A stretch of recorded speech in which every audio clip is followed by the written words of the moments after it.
Latitud 45.ca presenta La Caverna de Platón, filosofía aplicada al desarrollo humano, con el maestro Enrique Galván Ortiz.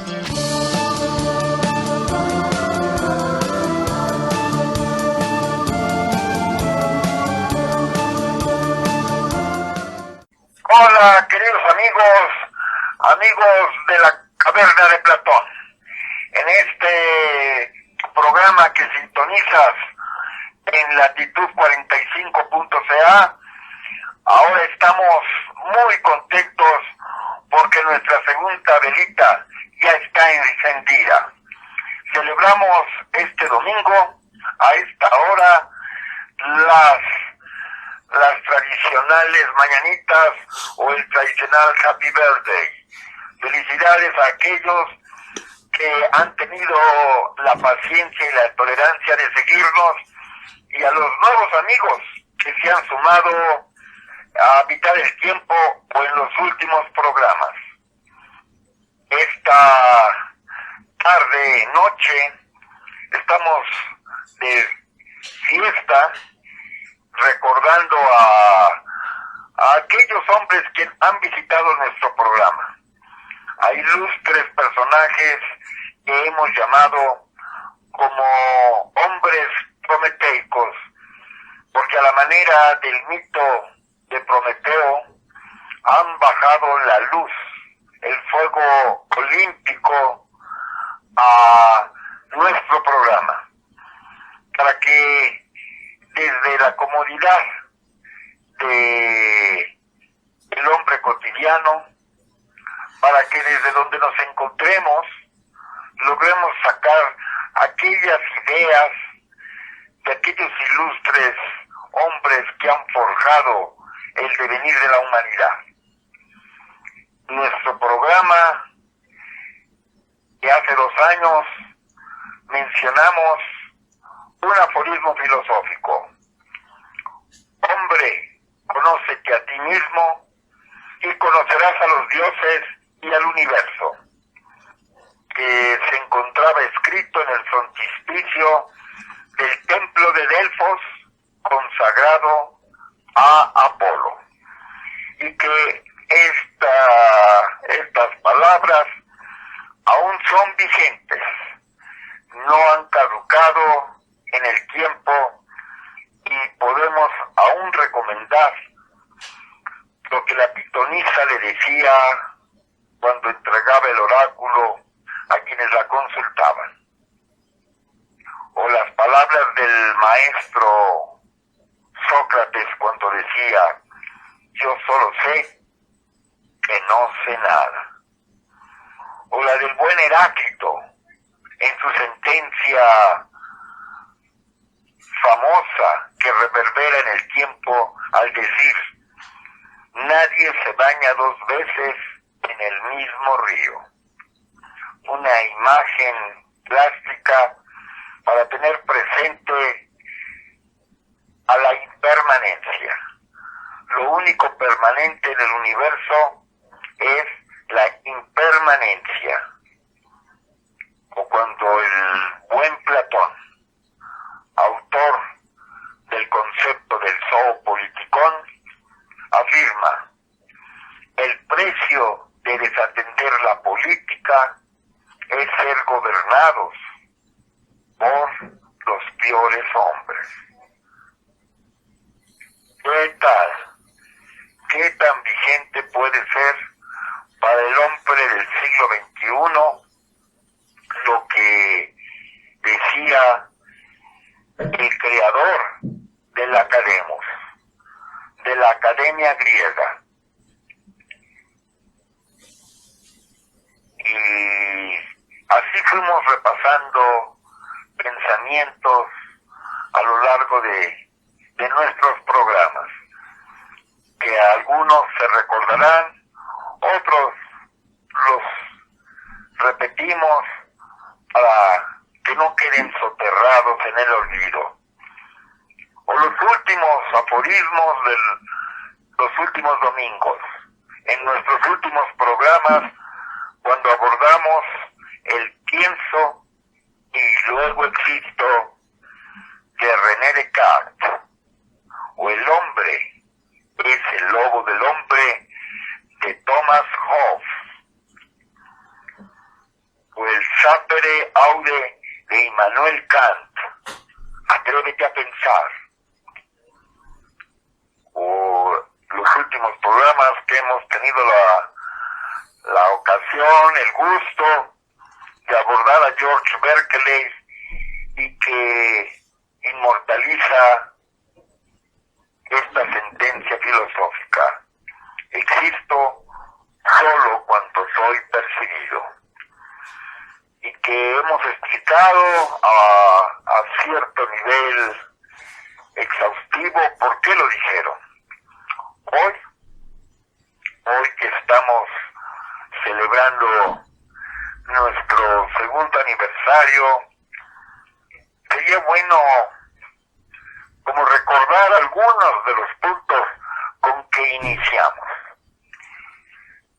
Recordemos que empezamos con los 12 trabajos de Hércules en el programa de Viajeros del Sendero Prohibido, y que al terminar el 9º trabajo arranca ese mito, más bien el programa que retoma el mito platónico de la caverna de Platón. Y preguntamos, en aquel entonces como ahora, ¿qué es la filosofía? Se atribuye a Pitágoras el haber utilizado por vez primera el término filósofo. Sabemos por las etimologías que filos quiere decir amigo, amante, y sofía, sabiduría. Pero determinar en qué consiste la actividad a la que se dedica el filósofo, esto es, la filosofía, resulta en extremo complicado, porque cada pensador o cada corriente de pensamiento da una respuesta distinta. En la caverna de Platón, la respuesta que dimos en aquel entonces y que aún ratificamos, que la filosofía es el trabajo, el quehacer que realiza el ser humano para convertirse en hombre. Nada más, nada más. Evidentemente, la filosofía aún no se puede convertir en mercancía para venderla. El filósofo padece muchas veces penurias y hambre porque su saber es ingratamente desdeñado, ignorado, no se le valora. Por consiguiente, quien busca los espacios filosóficos, indudablemente hay una inquietud, una sed por el conocimiento. Y lo que afirmamos y ratificamos una y otra vez es que la filosofía provoca el ejercicio del pensamiento crítico, porque para nosotros filosofar es cuestionar, es preguntar. Cuando surge una pregunta desde nuestro interior con una demanda inquietante, allí en ese momento está la semilla del filósofo. Pero en líneas generales podríamos decir que el objeto de la filosofía es el conocimiento en sí mismo, conocer por conocer, con lo que se convierte en la actividad más elevada y al propio tiempo, para muchos, evidentemente, para las visiones utilitarias y pragmáticas, la filosofía es inútil. Y para quienes aman a la filosofía, se llenan la boca diciendo que es la ciencia de los principios y de las causas. En sus inicios abarcaba la totalidad de los saberes, pero al ir avanzando los conocimientos particulares, fueron desgajándose del tronco filosófico, las que habrían de convertirse en ciencias especializadas.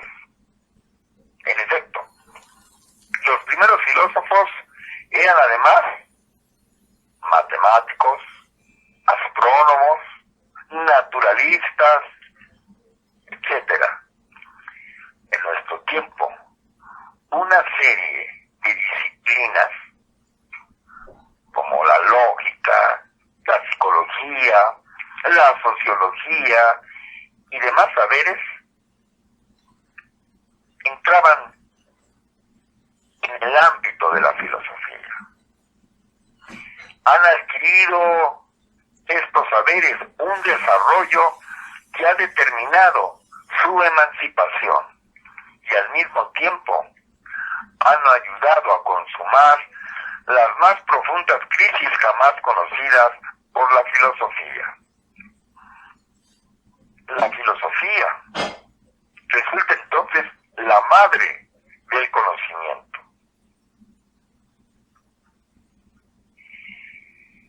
Porque de ahí nacieron las ciencias que tenemos actualmente.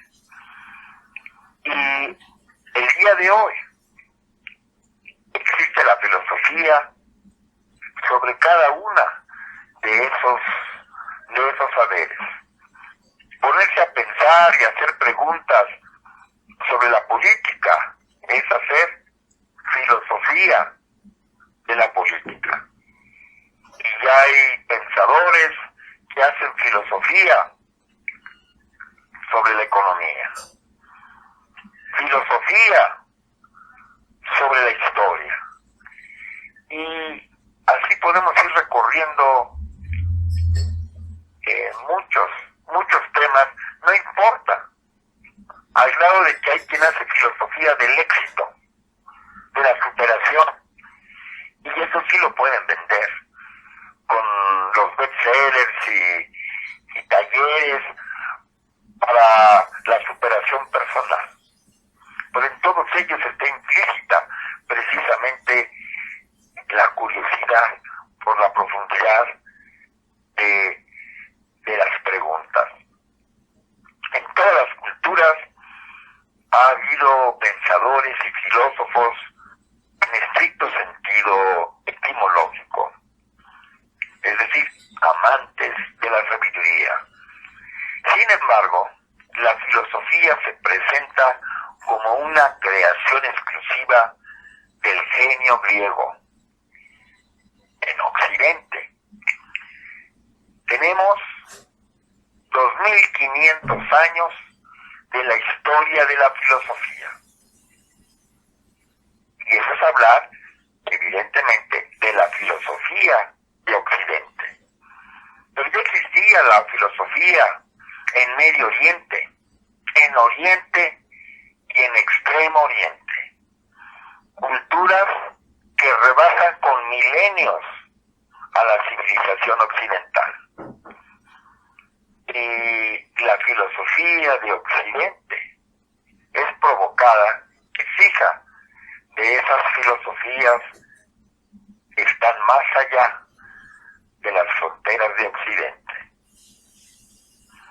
Y en el caso particular de nosotros, que somos hispanoparlantes o angloparlantes o francoparlantes, resulta ser que somos parte de Occidente.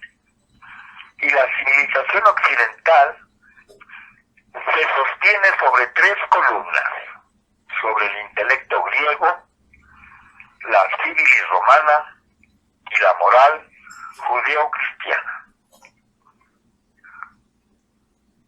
Y en los procesos históricos hemos sido permeados por la visión de los griegos. Por eso decimos que la historia de la civilización emerge y surge a partir del pensamiento balcánico.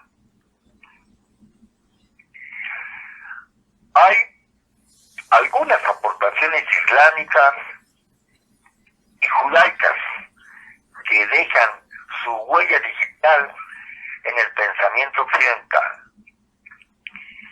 Y todo ello, en general, constituye un producto típicamente a nuestra manera, a lo occidental. En China o en la India y tal vez en las grandes civilizaciones del Próximo Oriente o de nuestra América, que a veces le llaman precolombina o precuautémica, hubo hombres dados también a la especulación, que en algún momento acá se incursionaron en el ámbito de lo que ahora llamamos filosofía. Pero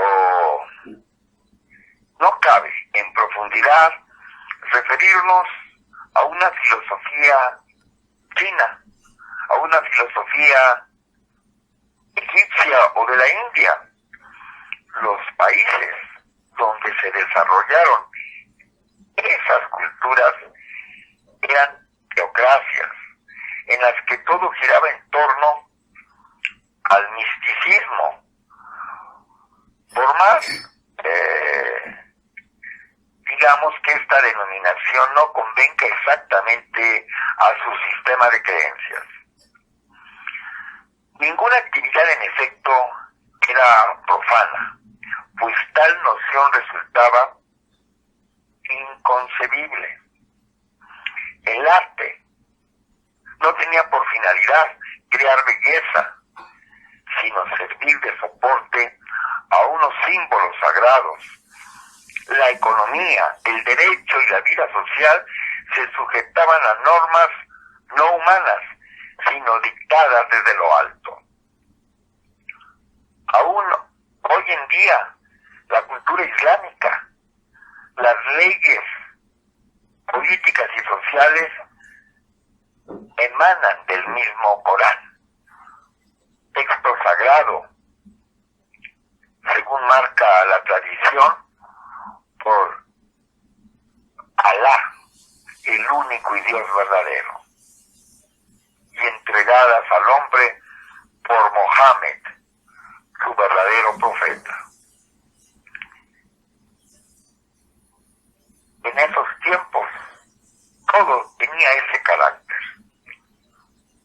En cuanto al saber, era patrimonio de una casta sacerdotal y no se concebían pensadores individuales y al margen de las causas marcados por la tradición. La estructura del pensamiento solía ser más analógica que causal. Por esto, cuando los griegos se formularon las eternas preguntas: ¿de dónde vengo? ¿A dónde voy? ¿Quién soy? ¿Y qué sentido tiene el mundo? Se encontraron con una serie de inhabitables influencias orientales y con una libertad muy amplia para desarrollar su originalidad. Los griegos no soportaban monarquías de derecho divino que les impusieran un credo oficial. La religión era más bien una práctica social y de afirmación de raíces culturales. Carecía en aquel entonces de un clero. No pretendía dar respuestas a todos los interrogantes, ni dio nunca lugar a elaboraciones teológicas que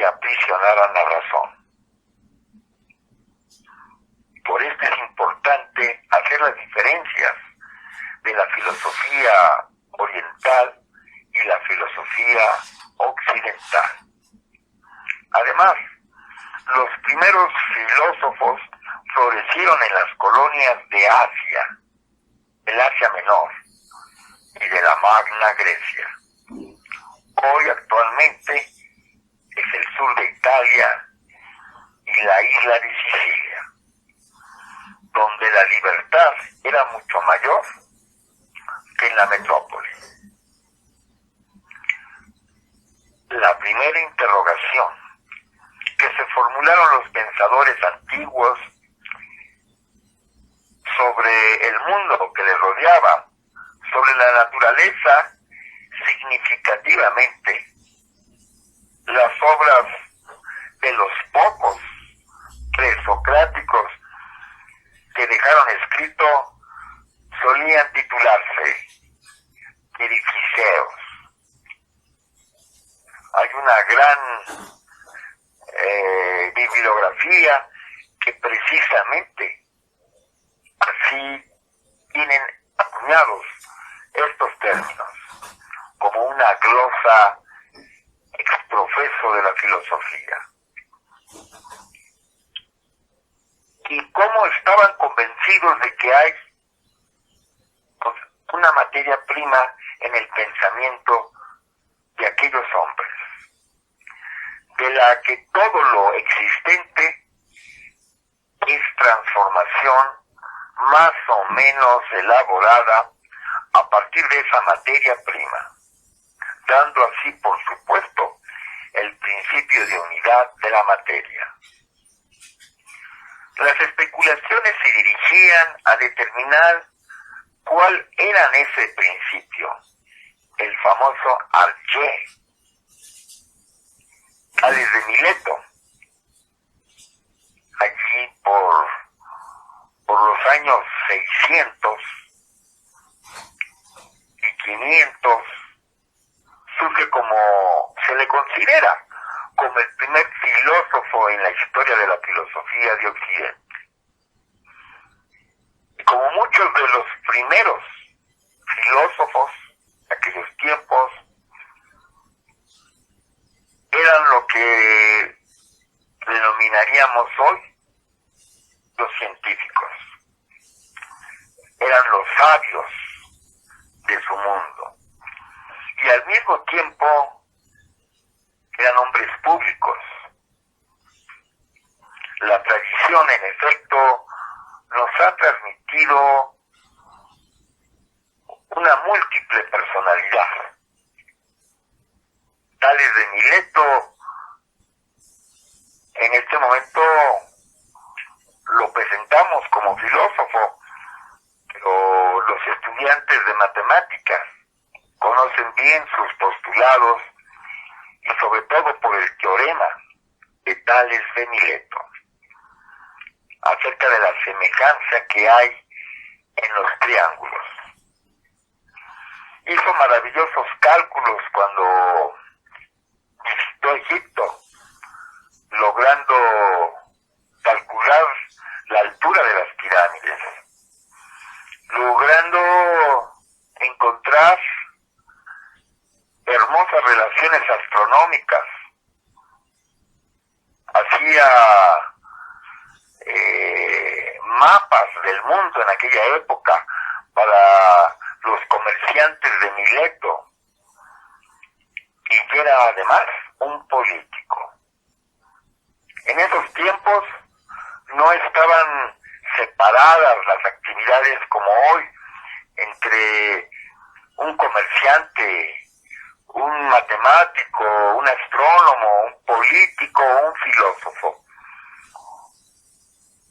Porque cuando se fragmenta a un hombre, más bien, cuando se divide la actividad de un hombre, se divide su personalidad. Para tales principios, Tales consideraba que la materia prima estaba en el agua. Del agua emergía la vida y la existencia. Y y que en diversos grados de condensación daba lugar a todos los elementos y estados, y que el agua era o es una fuerza eterna, activa, susceptible de dar existencia. Estas eran las reflexiones de los primeros filósofos hace 2500 años.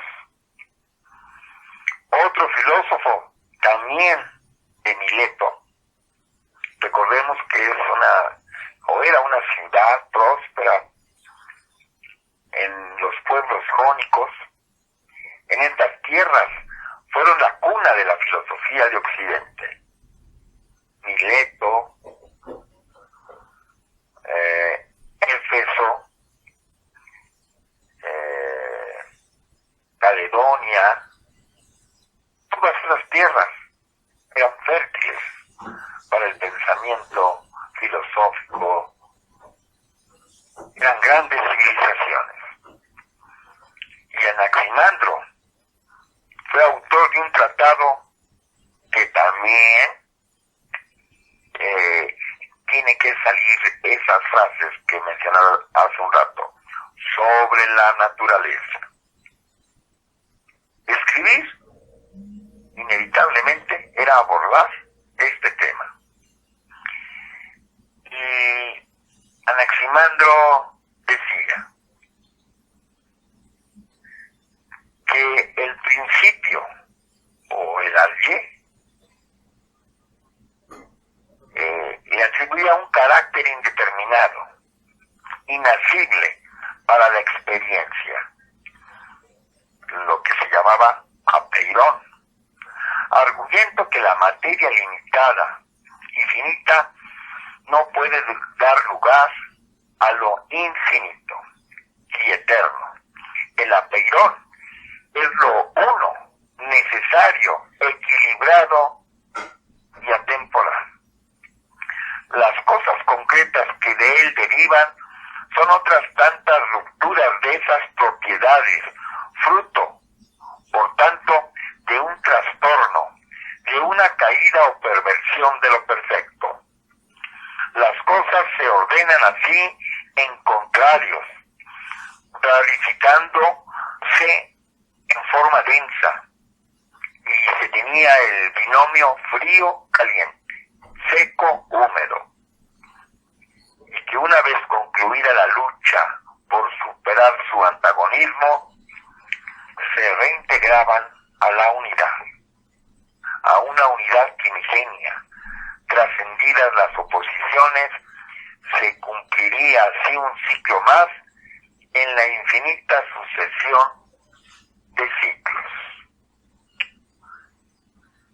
Por otro lado, otro pensador griego, Anaxímenes, también Milesio, llega a la conclusión de que el arché no es un elemento tan inconcreto como el apeirón, y señala que ese principio es el aire, como materia prima de la que derivan todas las demás, por transformación, condensación, rarefacción u otro proceso, se daban precisamente las diferentes formas de la materia.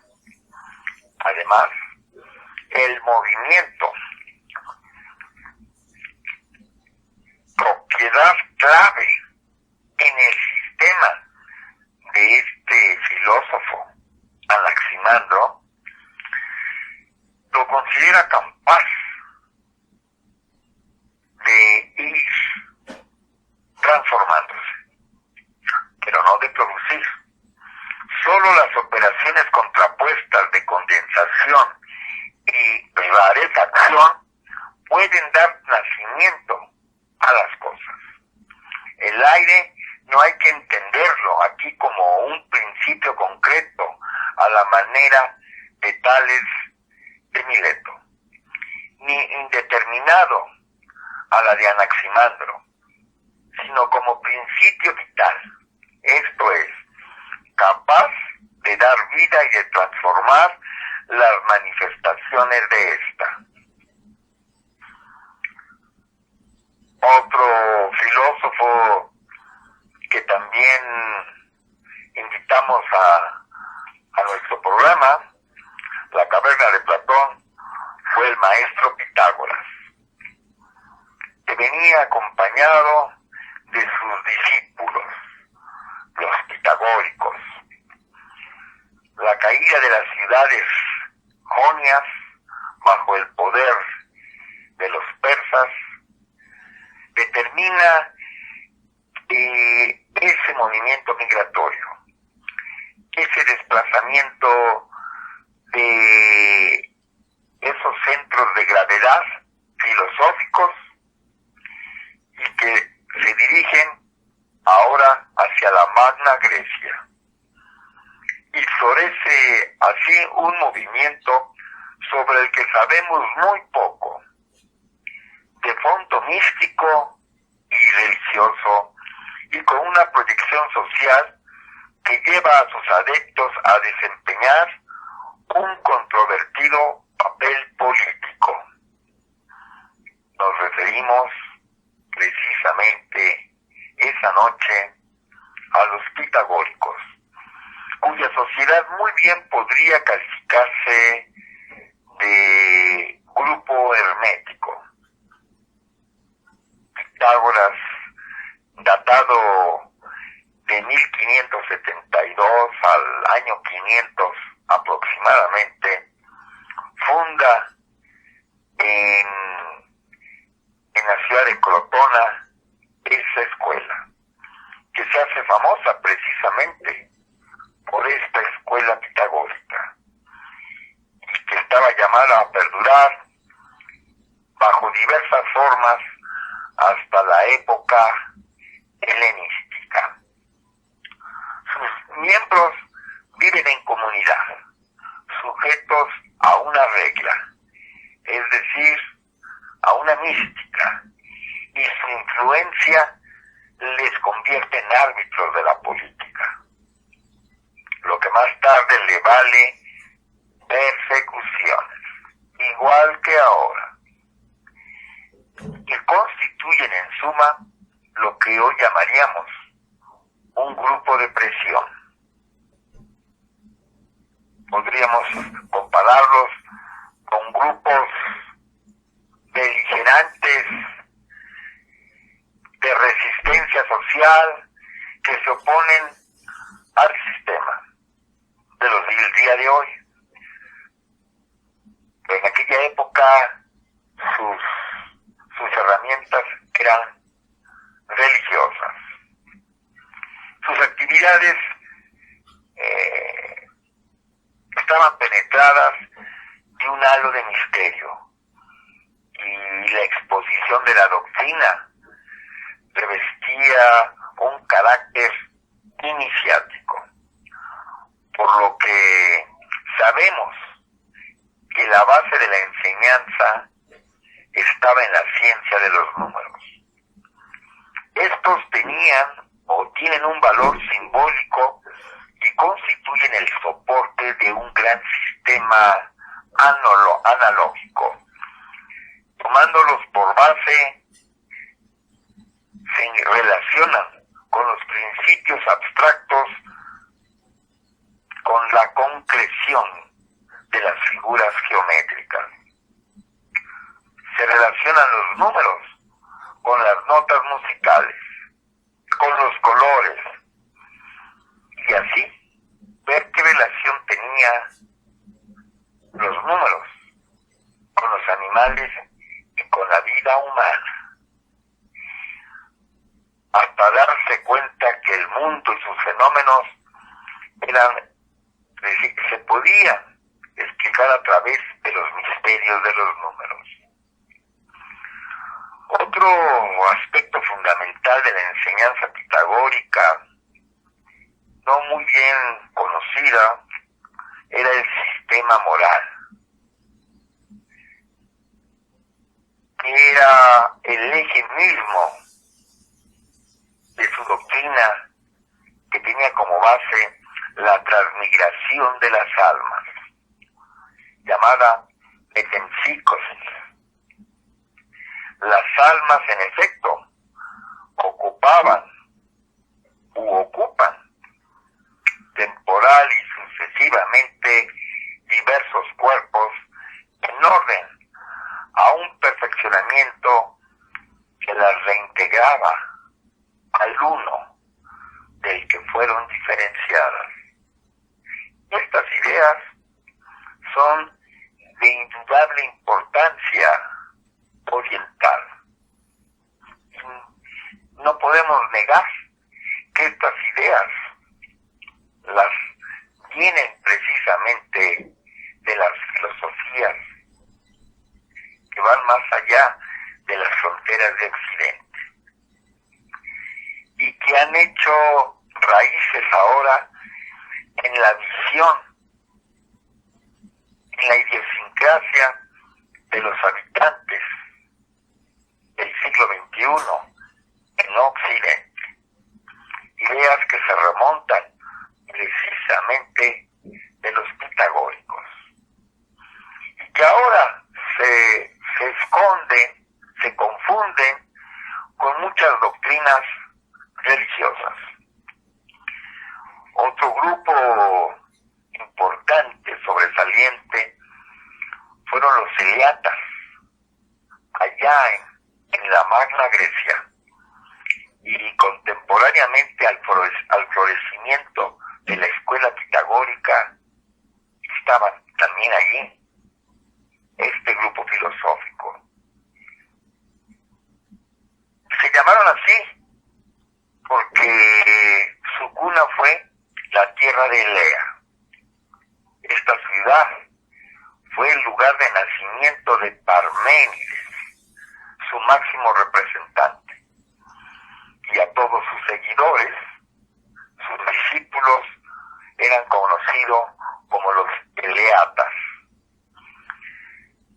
Estos, en sus investigaciones de la naturaleza, se esfuerzan por trascender la opinión, es decir, la doxa, y van más allá de la opinión, en busca de aletheia, que es la verdad. Esa investigación les llevará al descubrimiento del ente, principio no material de todas las cosas.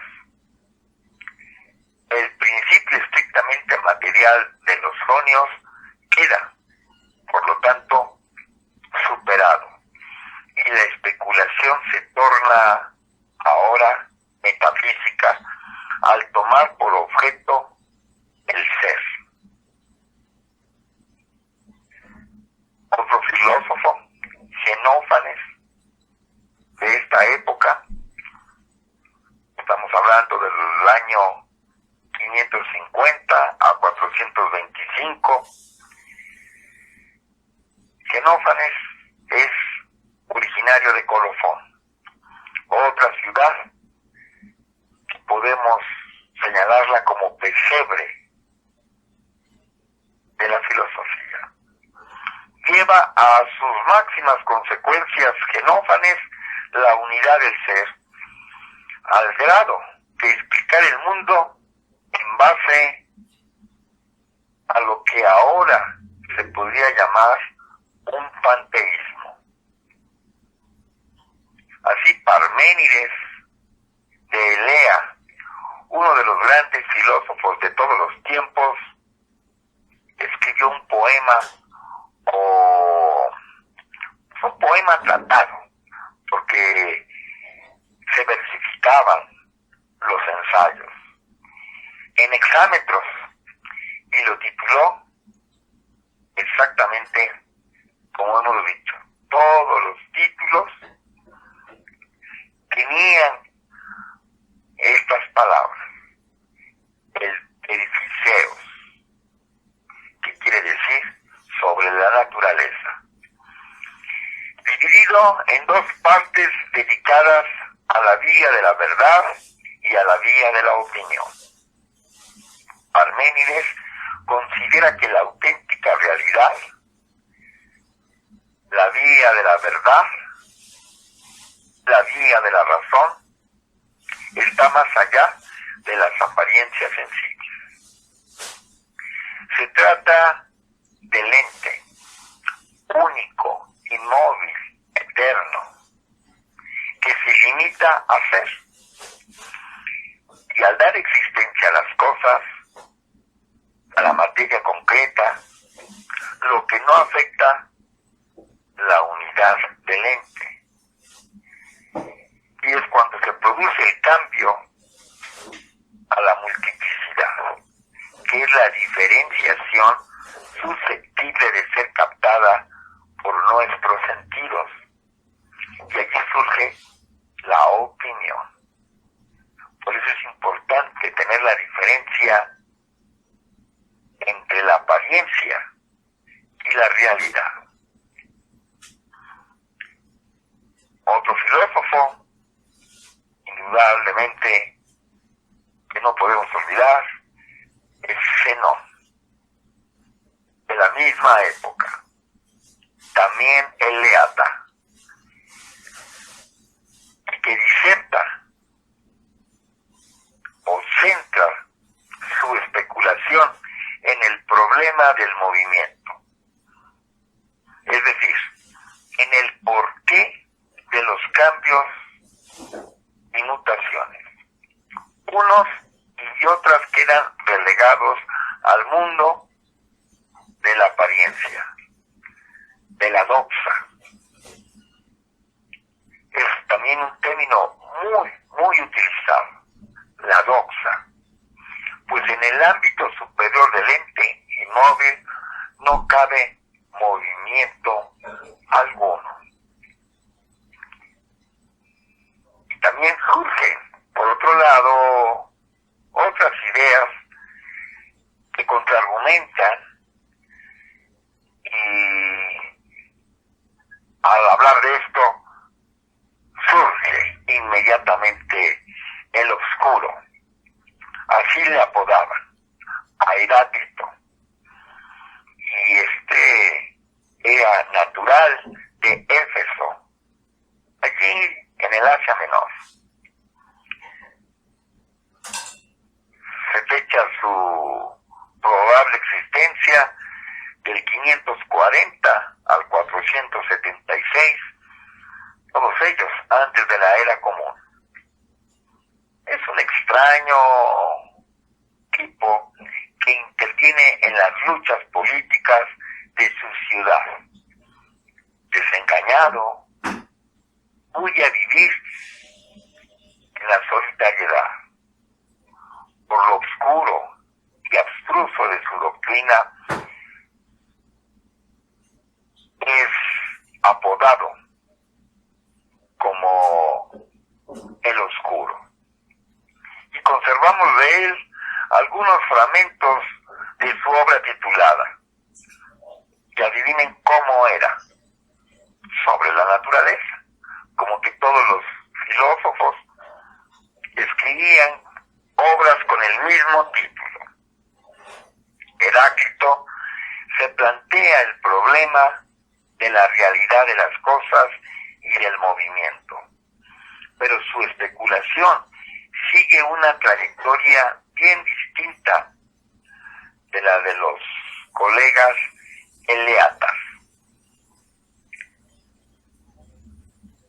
Si para su colega Parménides y Zenón todo es, y el movimiento resulta ilusorio, para el gran Heráclito postula que, por el contrario, nada es, pues se halla en perpetua transformación y la realidad presenta como características sobresalientes su impermanencia. Todo fluye. Panta rey. Así lo escribía. Todo fluye. Su frase inmortal nadie se baña 2 veces en el mismo río, en las mismas aguas, porque las aguas no son las mismas. Se ha operado pues un cambio, el devenir es, por tanto, la clave del sistema heraclíteo es totalmente otra postura. Es deudor, en buena medida, de los físicos jonios. Sigue preocupado por hallar la materia prima de la que derive la multiplicidad de las cosas. Aún no alcanza el grado de abstracción de los heliatas, que se remiten a una causa inmaterial, que llaman el ente, y postula Heráclito que el fuego es el paradigma del movimiento y la transformación.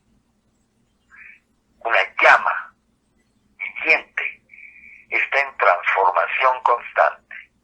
El movimiento es lucha, confrontación, implica que unas cosas prevalecen sobre otras, que unas nacen y otras quedan destruidas. Es una guerra, y de la guerra, del conflicto, hace Heráclito el padre de todas las cosas. Al no haber nada permanente, no hay un ser inmutable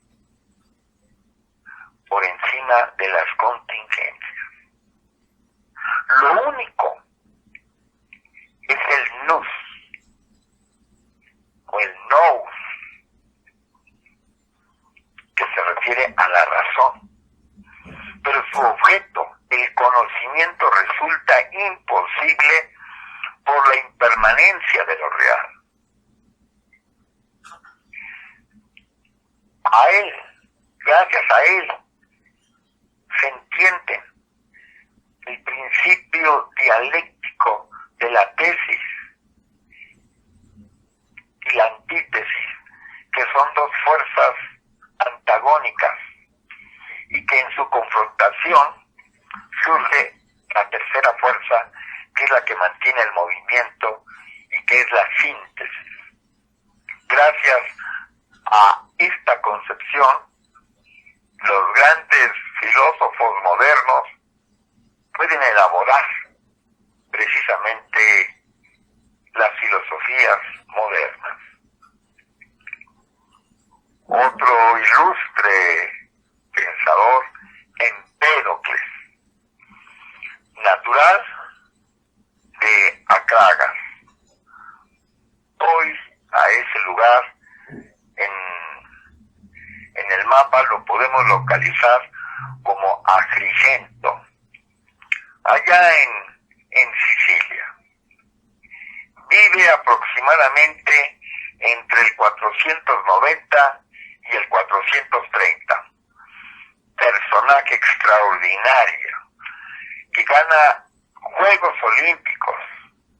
Es considerado un dios por sus contemporáneos. Todos los olímpicos con presea de oro eran considerados deidades. Por eso cuando hablamos del término Dios, ahora en el siglo XXI, tenemos que despojarnos de los conceptos actuales para entender al mundo antiguo.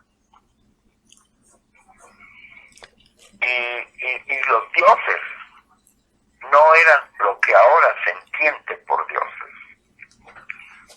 Así, Empédocles, que era un augurio olímpico, ganador de esos juegos luctuosos que se ofrendaban a los moradores del monte Olimpo, se convertían en inmortales. Y era totalmente admirado y apreciado por sus habilidades en su cuerpo físico y en su cuerpo intelectual. Representa en cierta medida la conciliación de los sistemas de Parménides y de Heráclito. Eran dos posturas irreconciliables en ese momento. Así como el enfrentamiento de los problemas básicos que preocuparon a los jonios, que era el determinar cuál era la naturaleza verdadera de las cosas y cómo era compatible con los cambios evidentes que se operaban ante nuestros sentidos. En primer lugar, la experiencia nos demuestra que cuanto nos rodea es plural y objeto de un permanente devenir. En segundo lugar, es menester que por sobre la contingencia del devenir haya algo permanente, que es el ser. Y en tercer lugar, ha de existir una superior fuerza cósmica que condicione y presida el cambio en el universo, del universo material. A partir de los fragmentos que conservamos de Empédocles y que pertenecen a dos tratados en verso sobre la naturaleza y las purificaciones, podemos esbozar en grandes líneas su pensamiento, las cuales se centraban en la introducción de los 4 elementos fundamentales de la materia, esquema que perdurará en la ciencia hasta la edad moderna, es decir, el agua, el aire, el fuego y la tierra. Las diversas combinaciones de tales elementos básicos, eternos, irreductibles e inalterables, dan lugar a todas las cosas que cobran existencia por la agregación dosificada de aquellos y mueren cuando se produce la disgregación. Es pues el más antiguo antecedente del principio según el cual la materia ni se crea ni se destruye, solo se transforma. Ahora bien, ¿en virtud de qué fuerza se opera esa transformación? Empédocles responde: en virtud de dos fuerzas supremas que presiden todo cambio, a saber, la atracción y la repulsión, o si se quiere, el amor y el odio, la armonía y la desarmonía. A partir de allí, elabora también una teoría del conocimiento. Los seres emiten unos corpúsculos invisibles y a la vez captan lo que emiten los demás. Los 4 elementos que llevamos en nosotros permiten que se unan a las percepciones cuya naturaleza corresponde a cada uno de dichos elementos, con lo que se produce el conocimiento, o mejor dicho, lo que en nosotros hay de fuego, lo que se conoce como fuego en el exterior, lo que hay de agua en nosotros, lo que hay de agua fuera de nosotros. En Empédocles reaparece el elemento pitagórico de lo sagrado y del destino, ultraterreno del hombre. Tiene una visión cíclica del mundo y considera que la alternancia transformadora del amor, odio, es el resultado de un desequilibrio, es decir, una caída susceptible de traslación al ámbito moral, que rompe la armonía primigenia del reinado del amor. Bajo esta concepción hallamos la idea de la edad de oro, del paraíso perdido y otras ideas afines a lo largo de la historia, y que interferirán en el terreno de la especulación filosófica con elementos sagrados y salvíficos. La tarea del hombre es, según este pensador Empédocles, la recuperación de ese paraíso perdido, la reintegración a ese estado de equilibrio perfecto mediante las sucesivas purificaciones de otras tantas formas de existencia. Resurge la metempsicosis pitagórica que le redima del pecado original. Entender el cristianismo de hoy, del siglo XXI, y claro, siglos anteriores, necesariamente hay que entender el pensamiento griego. Porque esas ideas del Mesías, del Salvador, surgen en Grecia. Y son ideas que se incorporan precisamente al judeocristianismo. La mística que hay en los doctores rabinos es por el proceso de haber sido permeados por la filosofía balcánica. Entender las religiones que manejan, que controlan a millones de seres humanos en Occidente, implica conocer la vida de Prometeo, de Dionisos, que son conceptos que salvifican a la humanidad. ¿Y qué se entiende por redentor, por salvador? Bueno, en su aspecto primigenio tenemos que evocar el pensamiento de Empédocles, de la metempsicosis pitagórica. Y podemos seguir hablando de otros filósofos, de Anaxágoras, Demócrito, de los sofistas, que eran los maestros de la retórica, contemporáneos a Sócrates, a Protágoras, y el mismo Sócrates, que aún no lo hemos mencionado, y los socráticos menores, que eran los megáricos, los cirenaicos, los cínicos. Pero ya tendremos oportunidad para el próximo programa, ahora que estamos repasando nuestros programas de hace 2 años, porque no va por demás recapitular ideas filosóficas milenarias,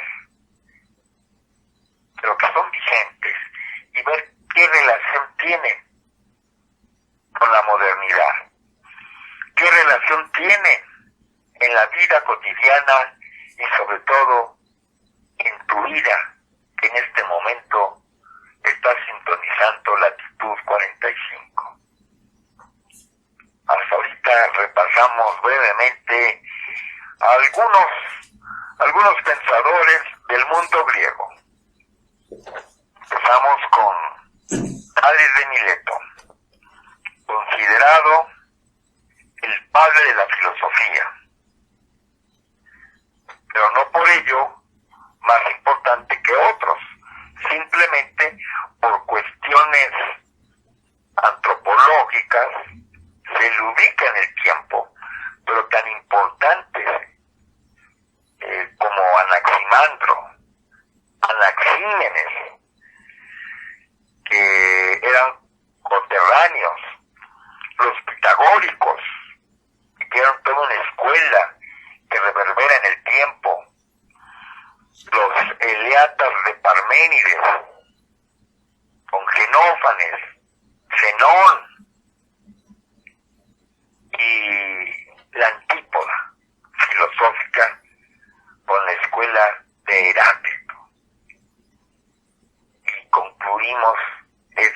programa con Empédocles, grande entre los grandes.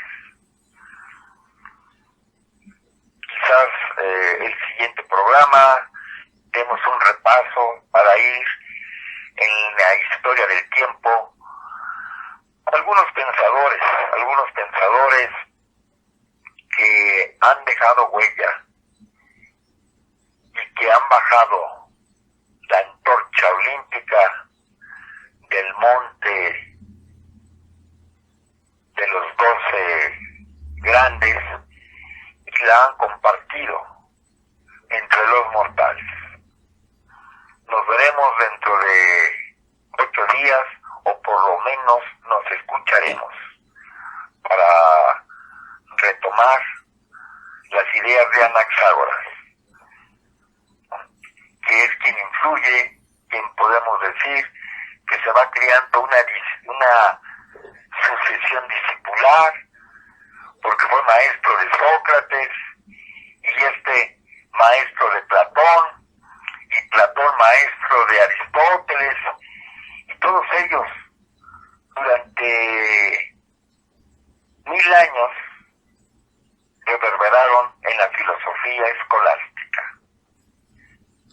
Y no es sino hasta la filosofía moderna, con René Descartes, que se da otro avance. Pero estos pensamientos de estos filósofos dejaron huella en la historia de la humanidad, y aún podemos ver en la radiografía de la vida cotidiana las ideas de estos hombres. Entonces nos despedimos del dios Cronos, porque nos ha marcado con su clepsidra que los gránulos del reloj de arena han o están por concluir. Los últimos granos quedan y que nos recuerdan que todo lo que empieza termina, que todo lo que sube baja, que todo lo que nace muere. Y este programa, por este domingo, estamos contentos de festejar nuestro segundo aniversario, y te damos un abrazo telefónico, un abrazo radial, un abrazo por tu computadora, un abrazo por donde te encuentres, para decirte que los abrazos filosóficos son nutricios. Y continuamos repasando aquellos hombres prometeicos para dentro de 8 días. Mi querido ingeniero Rubichelo Montt, te entrego los micrófonos de la caverna de Platón. Muchas gracias, maestro. Pues nos vemos la próxima semana, y muchas felicidades por este segundo aniversario. Espero que nos acompañe. Pues vamos a hacer la fiesta ahorita, apagando la segunda vela. Felicidades a todos. Claro, y espero que nos acompañe muchos años más. Pues que sean benditos tus labios, mi querido Rubichelo. Hasta luego y muchas felicidades. Bye. Hasta la vista. La caverna de Platón, filosofía aplicada al desarrollo humano, con el maestro Enrique Galván Ortiz.